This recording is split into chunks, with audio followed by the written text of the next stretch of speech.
លោក Nikola Tesla គឺជាកំពូលអ្នកច្នៃប្រឌិតនិងវិស្វករជនជាតិសេប៊ីដ៏មានឥទ្ធិពលម្នាក់ដែលមានស្នាដៃវត្ថុច្នៃប្រឌិតវិទ្យាសាស្ត្រជាង300បតង់និងត្រូវបានគេស្គាល់ភាគច្រើនតាមរយៈការបង្កើតចរន្តអាសេនិងជំនឿអំពីលេខ369របស់គាត់ជាដើមប៉ុន្តែក្រៅពីសមិទ្ធផលខាងលើអ្នកប្រាជ្ញរូបនេះក៏ល្បីផងដែរថាមានជីវិតពោពេញដោយភាពអាថ៌កំបាំងនិងបានបង្កើតវត្ថុច្នៃប្រឌិតប្លែកៗដូចជាវិទ្យុចាប់សញ្ញាអមនុស្សនិងកាំរស្មីមរណៈជាដើមដូច្នេះក្នុងវីដេអូនេះយើងនឹងទៅដឹងអំពីការពិតដ៏ចម្លែក6យ៉ាងទាក់ទងនឹងជីវិតរបស់គាត់ដូចជាការងងល់ខ្លាំងនឹងលេខ369និងការស្រឡាញ់សត្វព្រាបញីមួយក្បាលដូចគូស្នេហ៍ជាដើមអូខេអញ្ចឹងយើងនឹងថាមានអីចម្លែកខ្លះទៀតហើយមានរឿងរ៉ាវយ៉ាងណាឥឡូវយើងទៅមើលវីដេអូនេះទាំងអស់គ្នាទី1គាត់មានការងងល់ខ្លាំងនឹងលេខ369ការងងល់របស់គាត់ចំពោះលេខហ្នឹងគឺខ្លាំងមែនតើអ្នកនរគ្នាដោយមិនថាតែរឿងការងារទេគឺសូម្បីតែក្នុងការរស់នៅប្រចាំថ្ងៃរបស់គាត់ក៏ប្រើលេខហ្នឹងដែរដូចជាដើរជុំវិញវត្ថុអ្វីម្យ៉ាង3ដងមុនពេលចូលអាគារមួយស្នាក់នៅតែក្នុងបន្ទប់សណ្ឋាគារដែលមានលេខបន្ទប់ចែកដាច់នឹងលេខ3និងប្រើកន្សែងឬกระดาษចំនួន18សន្លឹកដែលជាចំនួនចែកដាច់នឹងលេខ369ដើម្បីសមាចាររបស់គាត់ជាដើមហើយខ្ញុំជឿថាអ្នកនរគ្នាប្រកាសជាធ្លាប់ឮពាក្យដ៏ល្បីល្បាញរបស់គាត់ហើយដែលបាននិយាយថាប៉ះសិនបើអ្នកដឹងអំពីភាពអស្ចារ្យរបស់លេខ369នោះអ្នកនឹងមានកូនសោទៅបើកអាថ៌កំបាំងចក្រវាឡបានចឹងចំពោះមូលហេតុដែលគាត់ងងល់យ៉ាងនេះគឺដោយសារគាត់ជឿថាលេខ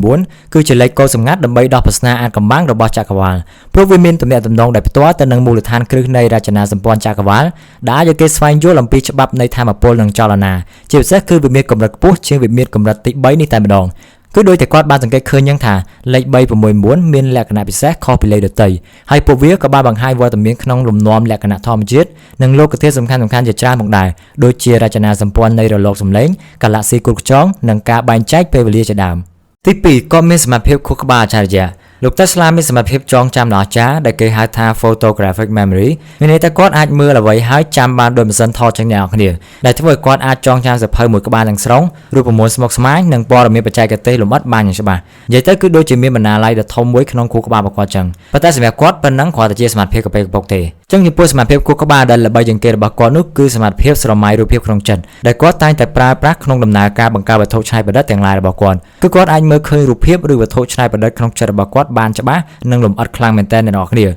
សូម្បីតែដោះស្រាយសម័យកាលឬកណនីលេខស្មុគស្មាញក៏គាត់អាចដោះស្រាយវាក្នុងចិត្តបានដែរមិនបាច់ប្រើប៊ិចក្ដាយទេគាត់បានឲ្យឈ្មោះវិធីសាស្ត្រនេះហៅថា Mind Lab ឬមន្ទីរពិសោធន៍ក្នុងចិត្តដែលវិធីសាស្ត្រនេះអាចឲ្យគាត់បង្កើតនៅវត្ថុច្នៃប្រឌិតនៅក្នុងចិត្តរបស់គាត់បានសពគ្រប់យ៉ាងល្អឥតខ្ចោះមុននឹងបង្កើតវាចេញមកក្រៅជាក់ស្ដែងពោលគឺអស្ចារ្យមែនទែនដែលគាត់អាចសង់ដំឡើងសាកល្បងនិងដំណើរការវត្ថុច្នៃប្រឌិតរបស់គាត់ហើយអាចរុះរើនិងដោះដូរផ្នែកណាមួយរបស់វានៅក្នុងចិត្តបានទៀតផងហើយគាត់បានអះអាងថាវត្ថុច្នៃប្រឌិតដែលគាត់បានគិតក្នុងចិត្តដោយប្រើវិធីនេះគឺតែងតែដំណើរការជានិច្ចពោលគឺជាង30ឆ្នាំមកនេះគ្មានវត្ថុមួយណាដែលគាត់គិតក្នុងចិត្តហើយបង្កើតចេញមកដើរខុសនោះទេដែលអាចជួយឲ្យគាត់សន្សំពេលវេលានិងធនធានយ៉ាងច្រើនក្នុងដំណើរការស្រាវជ្រាវនិងអភិវឌ្ឍអូខេឥឡូវសំណួរសួរថាតើគាត់បានអភិវឌ្ឍសមត្ថភាពទាំងនោះដោយរបៀបណាចម្លើយគឺក្រៅពីកាត់តាមភាពវៃឆ្លាតរបស់ម្ដាយលោក Tesla បានបណ្ដុះខួរក្បាលគាត់តាំងពីក្មេងតាមរយៈលំហាត់ប្រាណផ្លូវចិត្តប្រចាំថ្ងៃដែលពួកគាត់បានណែនាំដូចជាការរំលឹកឡើងវិញនៅប្រយោគវែងៗការរៀនប្រើអភ័ន្តរញ្ញាណឬការដឹងអ្វីមួយដែលមិនបាច់គិតពិចារណាដែលការអនុវត្តទាំងនេះបានពង្រឹងសមត្ថភាពចងចាំ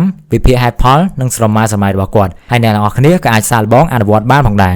រទី3គាត់ស្រឡាញ់សត្វព្រាបញីមួយក្បាលដោយគូស្នេហ៍ពេលចូលដល់វ័យច្រើនបន្តិចគេសង្កេតឃើញថាលោក Tesla មានការចាប់អារម្មណ៍យ៉ាងចម្លែកទៅលើសត្វព្រាបដែលគាត់បានចំណាយពេលជាច្រើនមើលថែពួកវាហើយមើលទៅដូចជាគាត់អាចប្រស័យតាក់ទងជាមួយសត្វព្រាបបានចឹងប៉ុន្តែក្នុងចំណោមសត្វព្រាបជាច្រើនគឺមានព្រាបញីពណ៌សមួយក្បាលដែលពិសេសជាងគេសម្រាប់គាត់ដល់ថ្នាក់គាត់និយាយថាវាជាព្រាបដ៏ស្រស់ស្អាតមួយដែលគាត់មានមនោសញ្ចេតនាស្រឡាញ់វាព្រាបដូចនឹងបុរសម្នាក់ស្រឡាញ់នារីម្នាក់ចឹងហើយគាត់យល់ថាវាក៏ស្រឡាញ់គាត់ដែរដោយវាតែងតែមករកគាត់នៅពេលដែលគាត់ហៅវាព្រាបនោះបានក្លាយជាប្រភពនៃការបំផុសគំនិតនិងបានផ្ដល់អារម្មណ៍កក់ក្ដៅក្នុងអំឡុងពេលដ៏ឯកោបំផុតក្នុងជីវិតរបស់គាត់លុះដល់ពេលវាឈឺស្លាប់ទៅគាត់បានពិបាកចិត្តយ៉ាងខ្លាំងដោយគាត់បាននិយាយថាជីវិតគាត់ហាក់ដូចជាបាត់បង់ពន្លឺអ្វីម្យ៉ាងចឹងហើយគាត់នៅតែមានភាពសោកសៅចំពោះសត្វព្រាបហ្នឹងរហូតមកក្រៅពីមានការណិតស្រឡាញ់ខ្លាំងចំពោះសត្វព្រាបលោក Tesla ក៏បានសង្កេតឃើញថាពួកវាជាសត្វដែលអាចរក្សាភាពស្ងប់នឹងនៅក្បែរដែនអគ្គិសនីបានផងដែរទោះបីស្ថិតក្នុងកម្រិតអគ្គិសនីខ្ពស់ក៏ដោយដែលជួយឲ្យគាត់ស្វែងយល់បន្ថែមអំពីទំនាក់ទំនងរវាងសត្វនិងការបញ្ជូនថាមពលឥតខ្សែ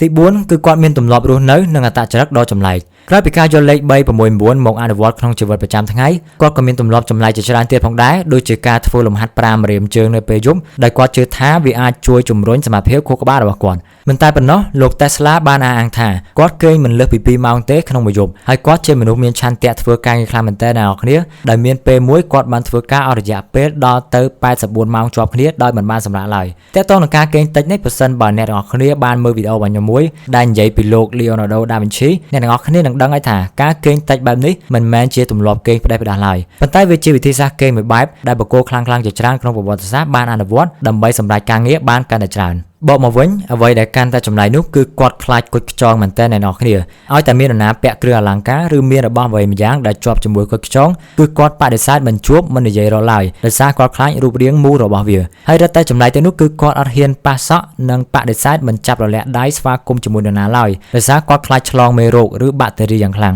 ដែលវាជាជំងឺភ័យខ្លាចមេរោគមួយបែបហៅថា Germophobia ហើយវាក៏តាក់ទងនឹងជំងឺផ្លូវចិត្តរបស់គាត់មួយហៅថា OCD ផងដែរទី5វត្ថុច្នៃប្រឌិតចម្លែករបស់លោក Tesla ក្នុងមួយជីវិតរបស់លោក Tesla គាត់បានបង្កើតនូវវត្ថុច្នៃប្រឌិតវិទ្យាសាស្ត្រជាច្រើនដែលទទួលបានបតង់ប្រហែលដល់ទៅ300បតង់ទូទាំងពិភពលោកនេះមិនទាន់រាប់បញ្ចូលរបស់ផ្សេងៗទៀតដែលគាត់មិនទាន់ចុះបតង់ផងហើយក្នុងចំណោមវត្ថុច្នៃប្រឌិតទាំងនោះក្រៅពីមានប្រយោជន៍ជឿនលឿននិងអស្ចារ្យក៏មានវត្ថុច្នៃប្រឌិតមួយចំនួនមានលក្ខណៈគួរឲ្យចាប់អារម្មណ៍ផងដែរហើយឥឡូវខ្ញុំលើកយកតែ5ទេមកនិយាយទី1គឺវិទ្យុវិញ្ញាណឬ Spirit Radio ដែលជាការពិសោធន៍ដំបូងរបស់គាត់ដោយប្រើប្រាស់សៀគ្វីវិទ្យុគ្រីស្តាល់ដែលចាប់យកសញ្ញាអេឡិចត្រូម៉ាញ៉េទិកអាចកម្បាំងបានគាត់ជឿថាសញ្ញាទាំងនេះអាចជាការទំនាក់ទំនងពីសភាវៈក្នុងវិមាត្រផ្សេងមនុស្សក្រៅភពឬអមនុស្សជាដើមហើយកន្លងមកលោក Tesla ក៏ធ្លាប់បានអះអាងដែរថាគាត់បានតាក់ទងជាមួយសភាវៈឆ្លាតវៃមកពីពិភពផ្សេងទៀតផងចំណែកទី2គឺម៉ាស៊ីនរំជួយផែនដីឬ Earthquake Machine វាគឺជាម៉ាស៊ីនរំយោលមេកានិកតូចមួយដែលនៅពេលយើងសេរីវាឲ្យត្រូវនឹងត្រីសំឡងហ្វ្រេកកង់នៃរចនាសម្ព័ន្ធណាមួយ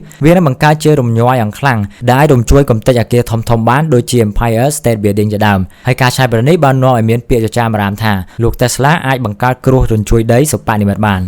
នទី3គឺទូកបញ្ជាដោយវិទ្យុដែលការចំនួនមុនត្រូវបានមហាជនយល់ឃើញថាជាវត្ថុច្នៃប្រឌិតដ៏ចម្លែកព្រោះទូកនេះអាចឲ្យគេបញ្ជាវាពីចម្ងាយដោយឥតខ្សែបានតាមរយៈសញ្ញាវិទ្យុដែលបញ្ជូនពីប្រអប់បញ្ជាតូចមួយហើយវាក៏ជាការបង្កើតដ៏អស្ចារ្យបំផុតមួយក្នុងប្រវត្តិសាស្ត្រនៃដើមកំណើតនៃយន្តនិងបច្ចេកវិទ្យាបញ្ជាពីចម្ងាយផងដែរពេលនោះគឺវាអស្ចារ្យខ្លាំងមែនទែនអ្នកនរគ្នាដែលធ្វើឲ្យមហាជនជាច្រើនជឿថាលោក Tesla បានប្រើផ្លូវចិត្តឬវេទមន្តទៅបញ្ជាទូកនេះទៅផងនៅពេលដែលពួកគេបានឃើញវាលើកដំបូងនៅឆ្នាំ1898ក្នុងការពិព័រណ៍គ្រឿងអេឡិចត្រូនិកមួយនៅMadison Square Garden នៃទីក្រុង New York ទី4វិញគឺម៉ាស៊ីនថតគំនិតឬ Thought Camera ដែលអាចថតនិងបញ្ចាំងរូបភាពចេញពីក្នុងចិត្តមនុស្សបានប៉ុន្តែលោក Tesla មិនទាន់បានបង្កើតម៉ាស៊ីននេះនៅឡើយទេវាគ្រាន់តែជាគំនិតរបស់គាត់ប៉ុណ្ណោះដែលគាត់បានចេញជាទ្រឹស្ដីថានៅពេលដែលមនុស្សម្នាក់បង្កើតរូបភាពក្នុងចិត្តរូបភាពនោះក៏នឹងត្រូវបានផលិតចេញនៅលើ Retina សុបនិមិត្តមួយដែលអាចឲ្យឧបករណ៍របស់គាត់ចាប់រូបភាពនោះហើយបញ្ចាំងវានៅលើអេក្រង់ដូចយើងបញ្ចាំង slide មើលចឹងអ្នកនរគ្នាហើយទី5គឺកាមេរ៉ាស្មៃមរណៈឬ Death Ray ឬគាត់ហៅវាថាជា Teleforce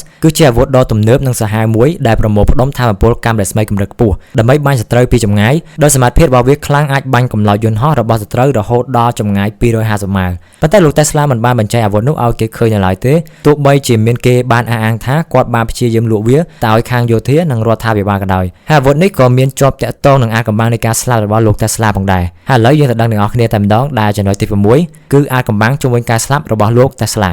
នៅអាយុ86ឆ្នាំលោក Tesla ត្រូវបានគេរកឃើញស្លាប់ក្នុងបន្ទប់របស់គាត់លេខ3327នៅសន្តាគារទីក្រុង New York ទោះបីជាមូលហេតុនៃការស្លាប់នេះត្រូវបានគេអះអាងជាផ្លូវការថាដោយសារជំងឺស្ទះសរសៃឈាមបេះដូងនាំឲ្យគាំងបេះដូងស្លាប់ក៏ដោយប៉ុន្តែនៅមានចំណុចផ្សេងទៀតគួរឲ្យសង្ស័យមែនទែនអ្នកនរគ្នាចំណុចដែលគួរឲ្យសង្ស័យបំផុតនោះគឺការដែលគាត់នៅរស់គាត់បានអះអាងថាគាត់បានបង្កើតអាវុធដ៏ខ្លាំងក្លាមួយដែលមានឈ្មោះថាកាមេរ៉ាស្មៃមរណៈដែលយើងទៅនឹងនិយាយមុនហ្នឹងហើយដល់ពេលលោក Tesla ស្លាប់ទៅខាងភ្នាក់ងាររដ្ឋាភិបាលអាមេរិកបានចូលទៅក្នុងបន្ទប់សន្តាគាររបស់គាត់យ៉ាងលឿនភ្លាមៗតែម្ដងអ្នកនរគ្នាហើយបានរឹបអូសកំណត់ត្រានិងឯកសាររបស់គាត់ដោយមានគោលបំណងស្វែងរកភស្តុតាងនៃអាវុធកាមេរ៉ាស្មៃមរណៈនោះនិងការច្នៃប្រឌិតផ្សេងៗទៀតលុះដល់ពេលក្មួយប្រុសរបស់លោក Tesla ឈ្មោះ Sava Kosanovic បានព្យាយាមមកដល់កន្លែងកើតហេតុយ៉ាងប្រញាប់ដែរប៉ុន្តែបែរជាបាត់មិនឃើញសាកសពរបស់លោក Tesla នោះទេហើយឯកសារបច្ចេកទេសជាច្រើនរបស់គាត់និងសៀវភៅកំណត់ត្រាពណ៌ខ្មៅដែលសម្គាល់ថារដ្ឋាភិបាលក៏បានបាត់ផងដែរដែលកាន់តែធ្វើឲ្យគេសង្ស័យថារដ្ឋាភិបាលមានជាប់តាក់ទងនឹងការលួចឯកសារសម្ងាត់និងការស្លាប់របស់លោក Tesla ផ្ទាល់